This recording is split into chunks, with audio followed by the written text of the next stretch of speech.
The theory of relativity is a pretty easy one to look at and compare.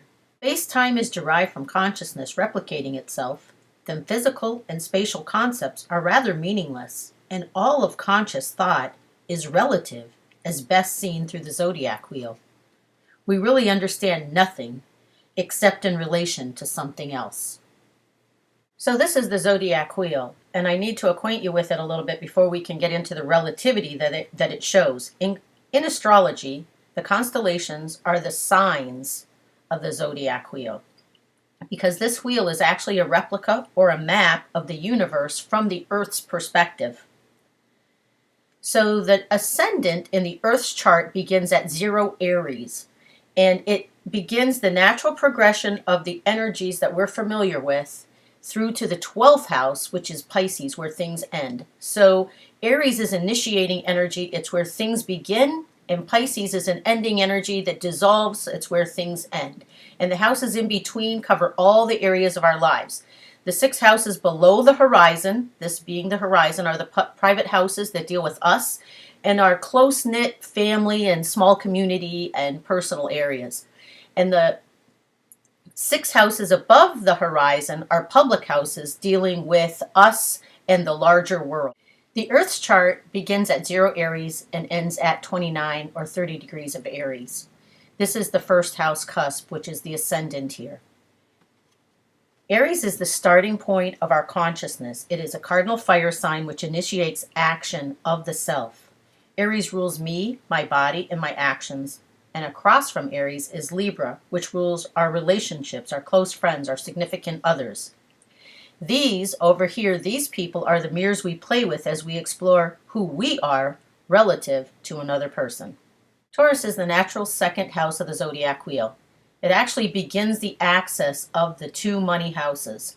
Taurus is the second house, which rules everything that I own, my earned income, my resources, my beauty.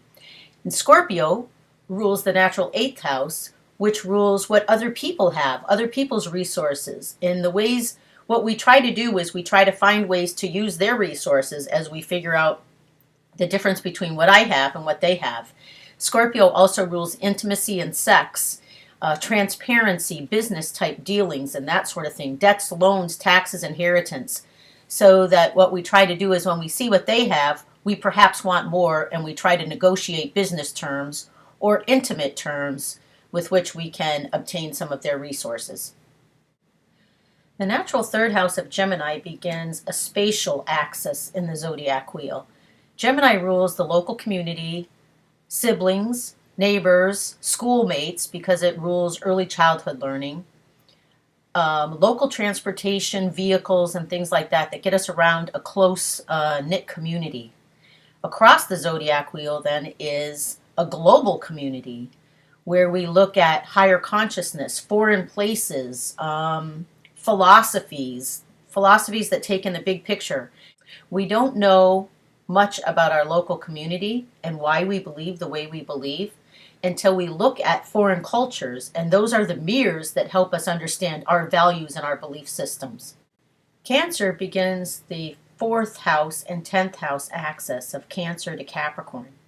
In Cancer, we begin to understand concepts with mom, home, and family, and the land. It's our emotional roots, our hometowns of creativity, romance, children, entertainment. It's where we want to have our own fun. It's all about us. It's centered on the self. It's ruled by the sun, which is the ego.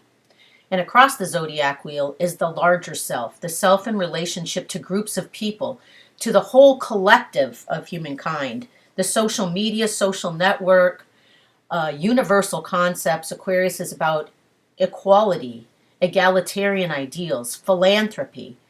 So in Aquarius, we learn to see, if we love our own children down here in Leo, we learn that everybody else probably loves their children, and we should love their children as well. The final axis of relativity in the Zodiac Wheel and in our consciousness is across the axis between Virgo and Pisces, which is a very unique, interesting axis and difficult for many people to really get a grasp of.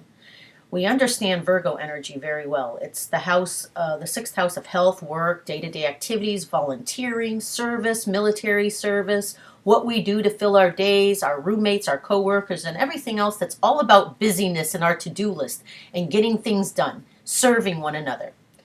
Pisces, on the other hand, across the zodiac wheel, is that nebulousness, that unseen part of our reality that actually has a huge impact on our reality, but we don't typically understand it very well. All the houses of the zodiac, from Aries and then all the way over to Pisces.